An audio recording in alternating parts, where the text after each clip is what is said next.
আজ এই বৃষ্টির কান্না দেখে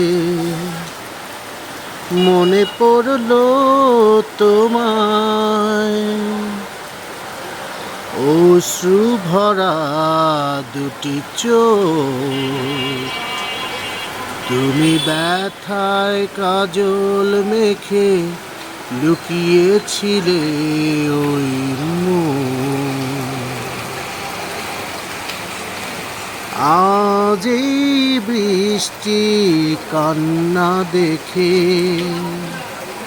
মনে পড়লো তোমায়, অশ্রু ভরা দুটি চোখ, তুমি ব্যথায় কাজল মেখে লুকিয়েছিলে ওই মুখ।